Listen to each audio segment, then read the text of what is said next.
Bonjour et bienvenue sur ce nouvel épisode de l'Index des pierres de Chris Kerr. Je suis Meb Crystal, votre guide holistique spécialisé dans la lithothérapie. Je vous accompagne dans la meilleure version de vous-même. Pour me connaître mieux, il suffit de vous rendre sur mebcrystal.com. Aujourd'hui, je vous parle d'une pierre subtile et vibratoirement élevée, la calamine verdâtre, que l'on retrouve aussi sous d'autres noms comme orichalque, orichalcite, oricalcite, orichalcita, calamine bleue, orichalcite avec un O, ou encore messingite.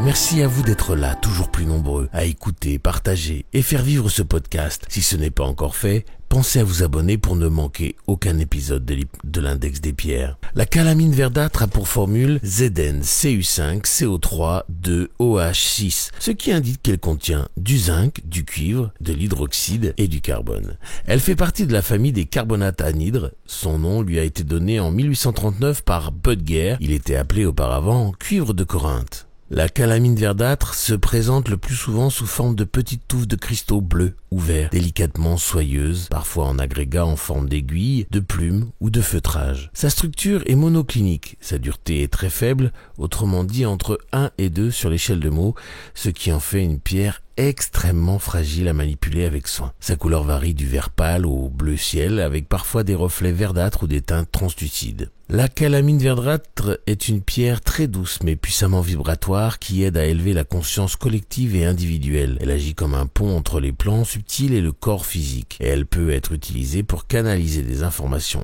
élevées, des inspirations ou même des mises à jour énergétiques, ce qu'on appelle aussi des downloads vibratoires. C'est une forme de transmission énergétique subtile qui ne passe pas par le mental mais qui peut ensuite s'incarner dans une prise de conscience, une décision ou un changement d'état intérieur. La calamine verdâtre est utile pour ceux qui veulent éclaircir leur mission de vie ou en savoir plus à son sujet. Cette pierre vous aide à reconnecter avec le but de votre incarnation, en élevant le regard de l'âme au-dessus des préoccupations immédiates pour y voir plus clair sur votre direction intérieure. La calamine verdâtre est particulièrement indiquée en méditation lorsqu'on cherche à recevoir des messages d'en haut tout en les ancrant profondément dans le corps pour les rendre vivants, concrets et intégrés. La calamine verdâtre agit tout particulièrement sur le chakra alta majeur à la base de la nuque, souvent oublié mais pour l'essentiel pour faire le lien entre le cerveau reptilien, le système nerveux central et les informations subtiles. C'est en plaçant la pierre à l'arrière du crâne au niveau de ce chakra que vous pouvez également stimuler les perceptions multidimensionnelles tout en alignant le corps physique avec les corps subtils. Elle agit aussi sur les chakras du soma et du dantien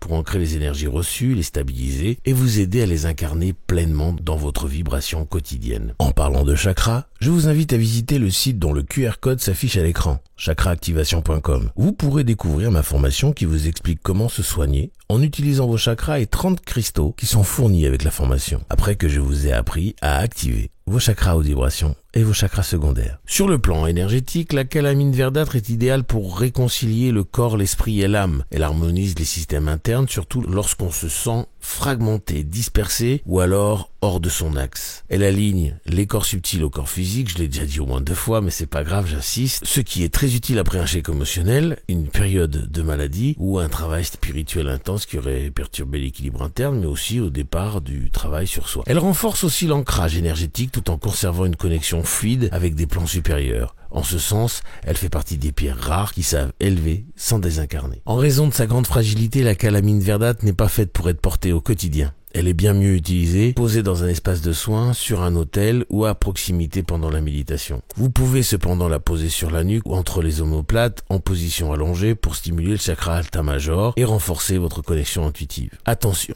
cette pierre contient du cuivre et du zinc à l'état brut. Elle est donc toxique et ne doit pas être utilisée en élixir direct. Si vous souhaitez en faire une essence vibratoire, utilisez uniquement la méthode indirecte en plaçant la pierre à proximité du flacon sans contact avec le liquide. Pour son entretien, je vous recommande comme toujours le disque de sélénite permet de nettoyer et de recharger la calamine verdâtre sans la manipuler directement et sans risquer de l'abîmer. La calamine verdâtre est une pierre de lumière calme, de connexion multidimensionnelle et d'alignement profond. Elle soutient le lien entre votre mission d'âme et votre incarnation tout en vous aidant à rester présent dans votre corps. Elle est idéale pour les thérapeutes, les personnes qui méditent ou encore toute personne en quête de clarté vibratoire. Merci pour votre écoute. Si vous avez envie de partager vos ressentis ou vos expériences avec cette pierre subtile, n'hésitez pas à m'écrire à podcast@mepcrystal.com ou encore à laisser un commentaire. Je vous invite à vous abonner, liker et partager ce podcast au maximum à ceux qui le méritent autour de vous pour que le savoir sur les bienfaits des pierres se développe au mieux, le plus rapidement possible. Je vous en remercie d'avance. Je vous affiche tous mes sites en commençant par mepcrystal.com où vous pouvez tout savoir sur les soins énergétiques et holistiques, la lithothérapie et aussi prendre rendez-vous avec moi pour un soin. La boutique chriscare.com pour vous équiper de tout ce dont vous avez besoin pour faire vos rituels. Enfin, la formation chakraactivation.com où je vous apprends comment vous soigner seul avec des cristaux par l'intermédiaire des chakras après que je vous ai appris à activer vos chakras haute vibration et secondaires. Pour vous y rendre, il suffit de flasher le QR code correspondant ou de cliquer sur les liens dans la description. Je vous laisse retourner à vos occupations et je vous envoie tout mon amour en demandant à l'univers de vous baigner dans les meilleures énergies possibles.